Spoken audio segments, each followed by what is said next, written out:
과거로 돌아갈 수 있다면 어느 날로 가고 싶냐고 묻자 한참을 고민하던 사람이 대답합니다. 기억조차 없는 아주 평범한 14살의 생일날이요. 그때로 돌아간 사람은 무심코 지나쳤던 수많은 것들을 만지고 느끼며 울분을 토하는데요. 평범했던 날들이 인생에서 가장 큰 행복이었다는 걸 이제서야 알게 된 겁니다. 우리 일어나 가족들은 어떤 순간으로 돌아가고 싶으신가요?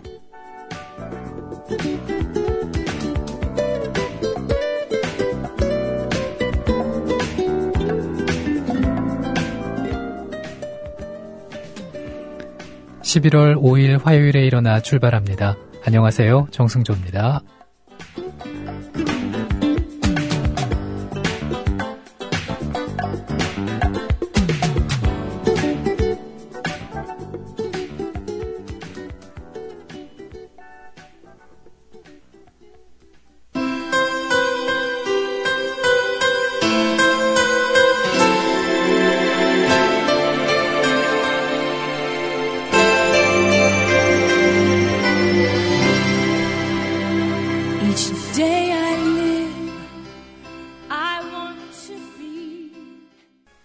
휘트니 휴스턴이었습니다. One Moment in Time, 오늘 첫 곡으로 전해드렸어요. 오프닝 들으시면서 생각을 좀 해보셨나요? 과거로 돌아간다면 언제로 돌아가고 싶을까? 저는요, 대학 시절로 돌아가고 싶어요. 학과 생활을 좀 열심히 해보고 싶거든요. 예전을 좀 떠올려보면 전 대학 방송 생활하면서 학과 생활을 제대로 못 해본 아쉬움이 좀 있습니다. 근데 이것도 그러고 보니까 아주 평범하고 소박한 순간일 수가 있겠네요. 사람들은 아주 특별한 만남이나 놀라운 사건만을 기억한다고 하는데, 그래서 늘 곁에 있는 사람이 또 어떤 순간이 감사한 줄 모르고 무심코 지나가는 경우가 많습니다. 평범하지만 소중한 이 시간부터는 그 행복을 놓치지 말도록 하죠. 월요일은 잘 보내셨습니까? 또 오늘 아침은 어떻게 기분 좋게 시작하고 계신지 모르겠네요. 댓글로 알려주세요. 듣고 싶은 노래도 같이 적어주시면 좋고요. 팝판 게시판 그리고 국민TV 라디오 일어나 프로그램 게시판 열어놓고 있습니다. 정하나님 출첵이요 하시면서 피원님께서 방문을 해주셨네요. 음악 선곡이 좋다고, 요즘 힘들어도 작은 일에도 항상 감사하다고 생각하면서 공부한답니다 하셨어요. 맞아요. 별거 아닌 것 같아도 그런 생각과 마음, 그러니까 항상 작은 일에도 감사하는 마음이 어려움을 극복하는 데 큰 도움이 되더라고요. 저도 일하기 힘들 때는 늘 이런 생각을 한답니다. 예원 서연맘님께서 출첵합니다. 좋은 하루, 이렇게 4글자 또 담백하게 보내주셨네요. 좋은 하루 되고 계시죠? 고맙습니다. 국민TV 라디오 일어나 듣고 계십니다. 영화 바람과 함께 사라지다에서 스칼렛 오하라로 한 시대를 풍미했던 여배우인 비비언 리 기억하십니까? 역사 속 오늘의 주인공인데요. 만나보시죠.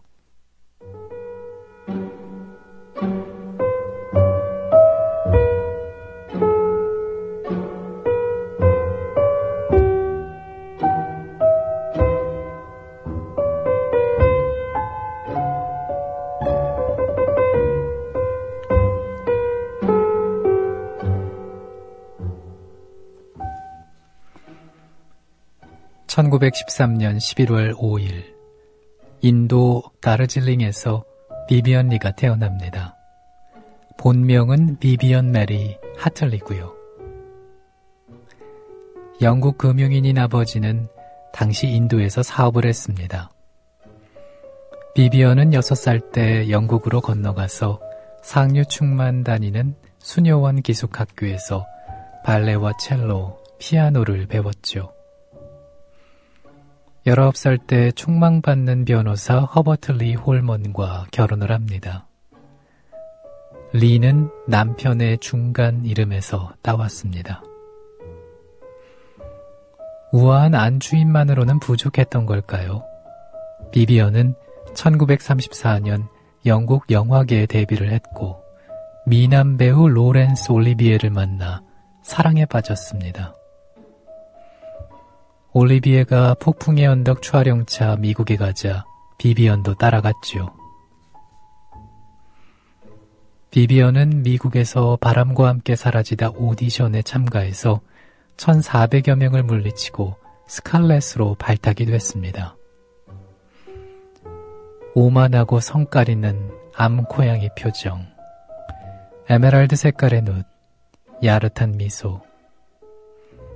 1939년 개봉된 바람과 함께 사라지다 영화 속의 비비언은 스칼렛이 책에서 막 걸어 나온 것 같았습니다.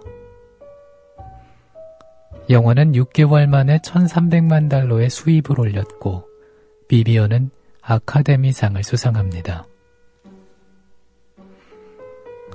1951년 비비언은 욕망이라는 이름의 전차에서 블랑시 여주인공 역을 잘 소화해서 2번째 아카데미상을 받았습니다.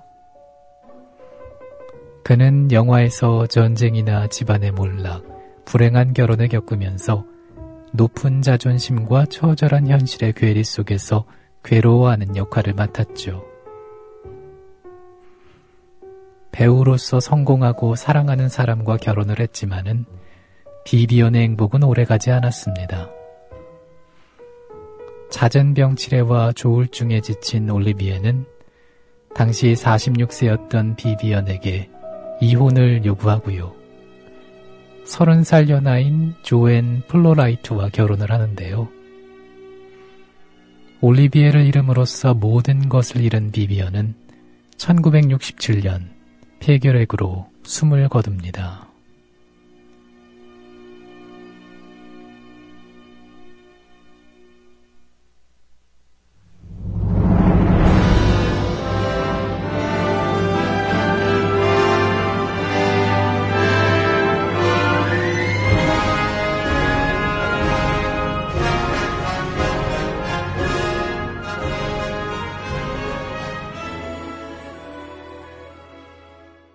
영화 바람과 함께 사라지다 메인 테마곡이었죠. Gone with the Wind 함께 들어봤습니다.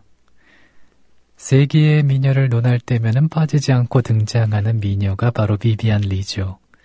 앞서 함께 들어봤던 바람과 함께 사라지다 그리고 욕망이란 이름의 전차 등의 영화에서 뛰어난 연기력과 미모를 선보였고요.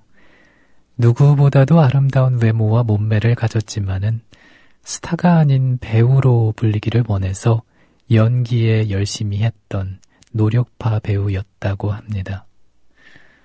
나중에는 연기에 너무 몰입을 하다 보니까 조울증이 심해져서 개인적인 생활은 불행했다 이렇게 전해지기도 합니다. 다시 듣기 게시판에 마키아토님께서 글 남겨주셨어요. 소개해드릴게요. 목소리가 참 듣기 편합니다. 이런 시간이라 본방 사수는 못하지만은 팟빵 서버에서 다운받아서 듣고 있습니다. 특히 잠잘 때 자장가처럼 듣고 있죠. 음악을 다 듣지는 못하는 아쉬움이 있지만 본방 사수 언제 한번 도전해 보겠습니다. 편안한 방송 감사합니다 하셨어요. 네, 고맙습니다. 마키아토님. 저도 본방을 사수하는 그날을 기다리고 있겠습니다. 말씀하신 그 편안한 목소리로 또 좋은 노래, 우리 일어나에서 나오는 노래도 마음에 드셨으면 좋겠는데 좋은 방송으로 보답을 해드릴게요. 국민TV 라디오 일어나 화요일에 함께하고 계십니다. 월요일부터 금요일까지 새벽 5시면은 편안한 음악과 함께 역사 속 오늘을 알아보는 시간 만나실 수가 있어요. 그리고 앞서 마키아토님처럼 사연과 신청곡 기다리고 있다는 거 알고 계시지요? 듣고 싶은 노래, 나누고 싶은 얘기, 팟빵 게시판, 그리고 국민TV 라디오 프로그램 게시판 올려주시면 제가 참고를 해서 또 선곡에 반영을 하고요. 사연도 같이 나눠보겠습니다. 흑인 슬럼가의 문제아로 성장을 했지만은 가난과 역경을 극복하고 세계 헤비급 챔피언에 오른 조지 포머는 권투계의 신화적인 존재로 불리죠. 그는 인생이라는 링에서 무수히 쓰러졌지만 또 끈질기게 일어선 사람이기도 합니다. 역사 속 오늘의 주인공 조지 포먼 만나보시죠.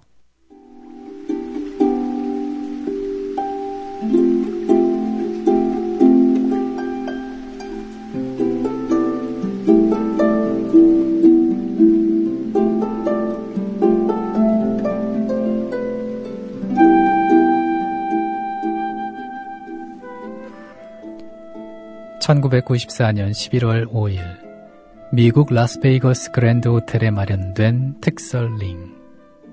조지 포먼은 빨간색 트렁크를 입고 링에 올랐습니다. 20년 전 무하마드 알리에게 무참히 KO패를 당할 때 입었던 바로 그 트렁크였죠. 당시에는 챔피언이었지만 이번에는 도전자였습니다. 포먼에게 기대를 거는 사람은 거의 없었습니다. 45세에 배가 불뚝 나온 할아버지 목서 포먼은 외로운 승부를 벌어야만 했죠. 포먼의 상대는 26살의 젊은 챔피언인 마이클 무어러였습니다. 나이와 스피드, 체력 등 모든 면에서 포먼은 불리했는데요. 대다수의 복싱 전문가는 무어러의 일방적 승리를 점치고 있었죠. 결과는 예상대로였습니다. 가벼운 몸놀림의 무어러는 육중한 포먼을 상대로 치고 빠지기 연습을 하는 것 같았습니다. 9라운드까지 3명의 심판 모두 무어러의 손을 들어주고 있었죠. 하지만 예측이 들어맞은 것은 9라운드까지였습니다. 10라운드 2분경 포먼의 오른 주먹이 무어러의 턱에 꽂힙니다. 무어러는 링에 누워 주심이 열을 셀 때까지 일어나지 못했는데요. 조지 포먼은 12,000여 명의 관중이 지켜보는 자리에서 화려하게 부활하죠. 최고령 세계 챔피언이라는 기록을 세우면서 20년 전 알리에게 내줬던 타이틀을 탈환했습니다. 외신들은 포먼의 승리를 종료 1분을 남기고 넣은 결승골, 18번 홀에서의 홀인원 등에 비유했다고 하네요.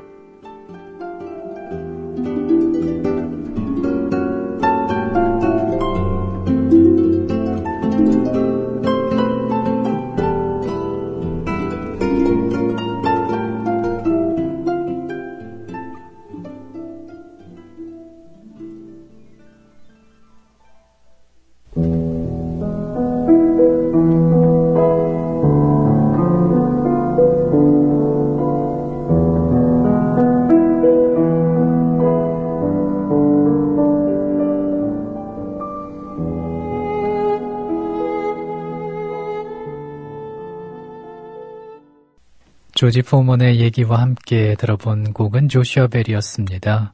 Beautiful Evening 감상을 하셨어요. 현재 조지 포먼은 목사로 활동을 하고 있다지요. 지미 영과의 경기에서 심각한 부상을 입고 죽음의 문턱에 다다른 경험을 하면서 자기가 소중하다고 생각했던 것들이 소중한 게 아님을 느낀 것이 계기였다고 합니다. 그동안 참된 가치를 알지 못하고 아무 소용이 없는 그런 헛된 것에 매달려 왔다는 것이지요. 목사로 활동하는 것 외에도 휴스턴 빈민가에 포먼 청소년 커뮤니티 센터를 건립해서 빈민 청소년들에게 희망과 용기를 북돋워주는 사회사업가로도 활동을 하고 있다고 합니다. 국민TV 라디오 일어나 화요일 순서 듣고 계십니다. 이 시간은 역사 속 오늘을 알아보기도 하지만 우리 일어나 가족들의 사연과 신청곡도 기다리고 있어요. 팟빵 게시판 그리고 국민TV 라디오 일어나 프로그램 게시판에 남겨주시면 됩니다. 짱오빠님께서 정하나와 함께 여는 행복한 하루의 시작입니다 하셨어요. 저도 짱오빠님과 함께 방송하는 이 시간이 행복의 시작이다 라는 말씀을 전해드리고 싶네요. 알고 계시겠죠? 고맙습니다. 그리고 행복한 둥이맘님께서도 오셨네요. 오늘도 즐겁게 시작합니다 하셨는데 힘들고 짜증이 나더라도 이 즐거운 마음이라고 생각하는 게 정말 중요한 것 같아요. 마음가짐 또 내 마음자리에 따라서 일상이 행복할 수도 있고 그 반대일 수도 있으니까 말이죠. 항상 즐겁게 시작하는 아침 되시길 바랄게요. 고맙습니다. 노래 한 곡 전해드리죠. 러셀 왓슨입니다. I left my heart in San Francisco.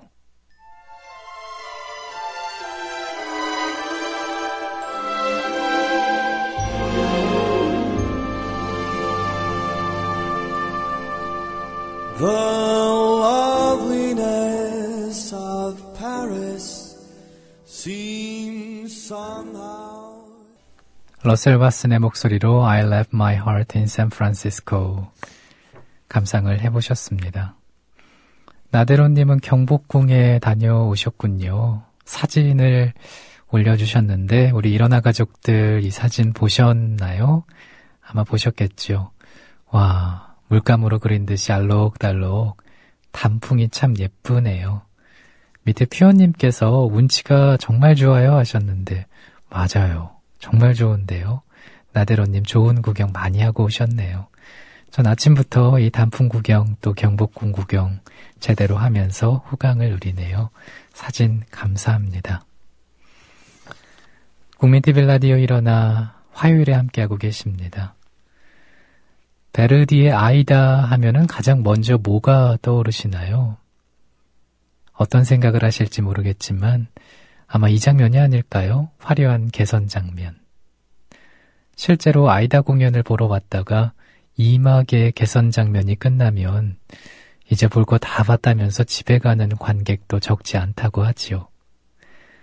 그런데 오페라 아이다의 진짜 재미는 3막과 4막에 있다고 합니다.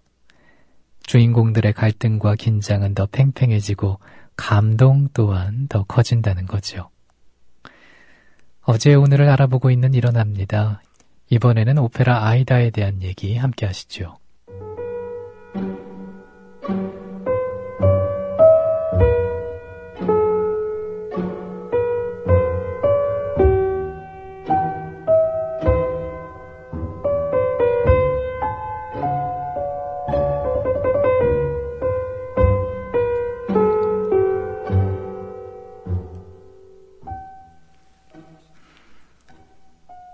1871년 이집트 카이로 오페라 극장에서 아이다가 초연됐습니다.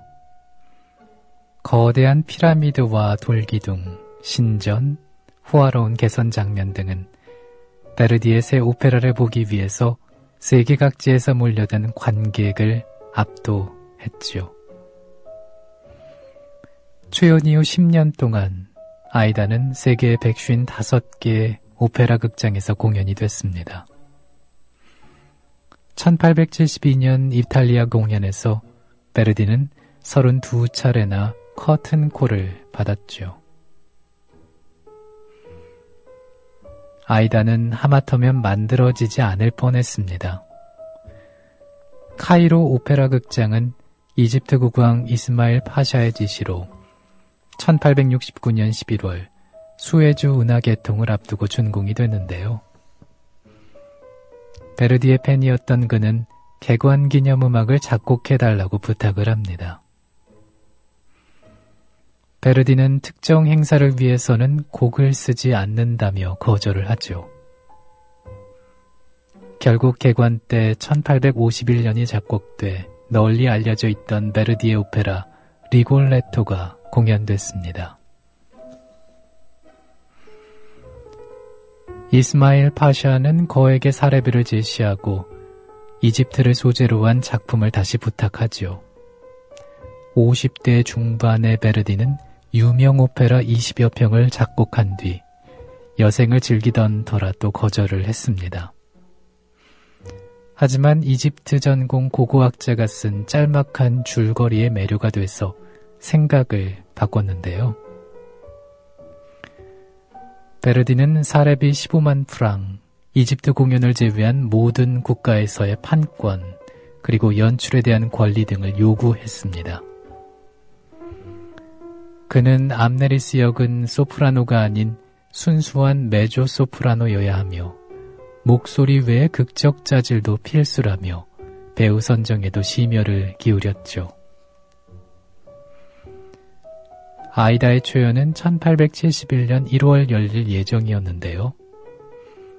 하지만 프랑스와 프로이센 전쟁 때문에 프랑스에서 제작한 무대 의상이 이집트에 제때 도착하지 않았습니다. 결국 공연은 12월 24일에야 이루어지죠. 우리나라에서 아이다는 1965년 역사 속 오늘 국립오페라단이 초연을 했습니다. 2003년 9월에는 서울 잠실 올림픽 경기장에서 열리는 야외 공연으로 기획이 돼서 화제가 되기도 했죠. 태국과 호주에서 온 코끼리와 낙타 등 동물 70여 마리, 출연진과 진행 요원은 2,700여 명이 투입됐습니다.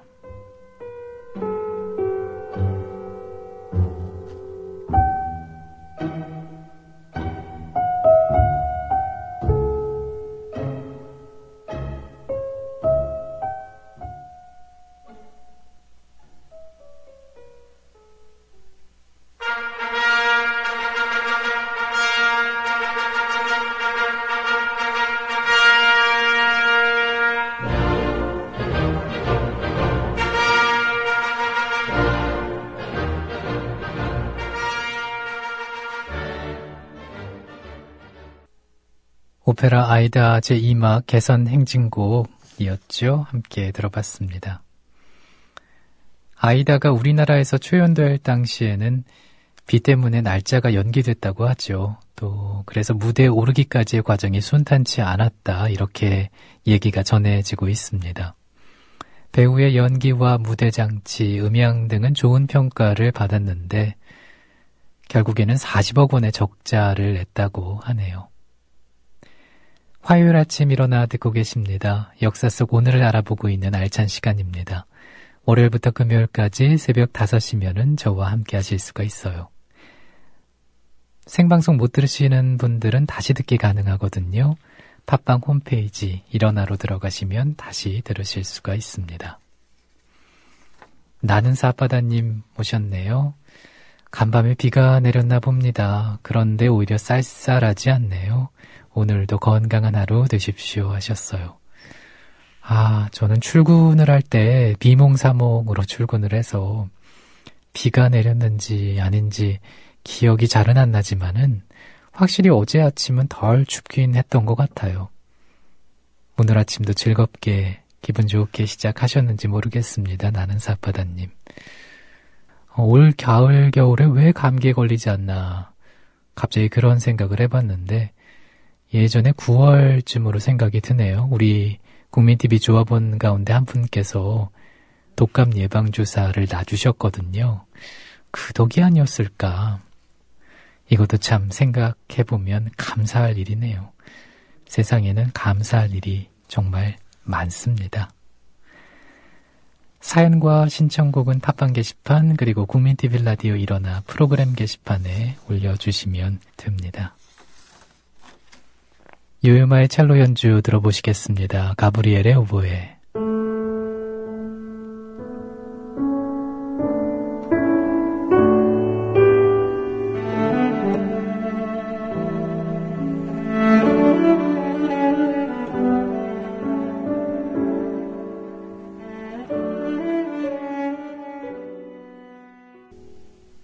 영화 러브 어페어 OST 가운데서 엔니오 모리콘의 피아노 솔로 전해드렸고요.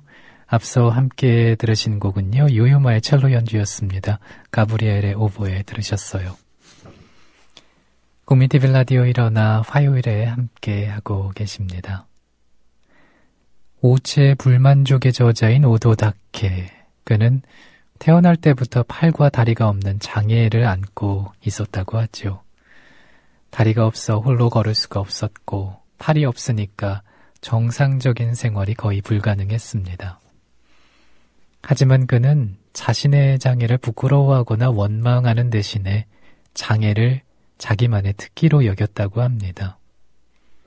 자기소개서에 자신의 특기와 장기를 팔과 다리가 없는 것이라고 쓰는가 하면은 초개성적인 외모를 가진 사람이라고 스스로를 자랑스럽게 생각한 거지요.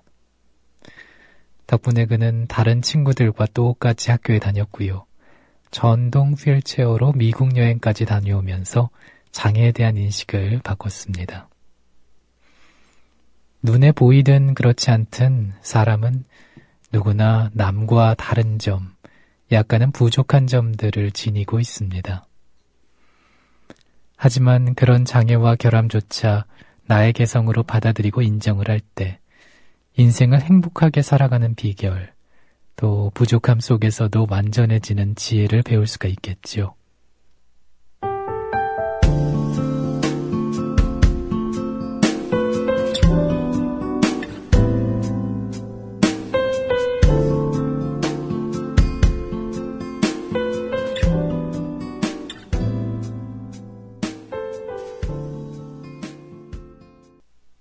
윤한의 음악 전해드렸습니다. Live on in the Sky 들으셨어요. 국민TV 라디오 일어나 함께 하고 계십니다. 새벽 5시부터 6시까지 1시간 동안 우리 일어나 가족들과 만나보고 있습니다. 이 시간은 역사 속 오늘을 통해서 지난 날을 되새겨 보고 있지요. JJ 킴님께서 사연 남겨주셨어요. 숙면에 좋은 아로마 오일을 자기 전에 귀에 한두 마굴씩 바르고 주무세요. 특히 자기 전에는 심신에 안정을 주는 라벤더 오일이 좋다고 하더라고요. 저는 레몬 오일도 자주 사용하고요. 가끔 몸이 피곤할 때는 페퍼민트 오일을 피곤한 부분에 바르고 잡니다. 원래 페퍼민트는 정신을 깨우는 효과가 있다지만은 몸이 피곤할 때 바르고 자면 의외로 깊게 잘 수 있더라고요.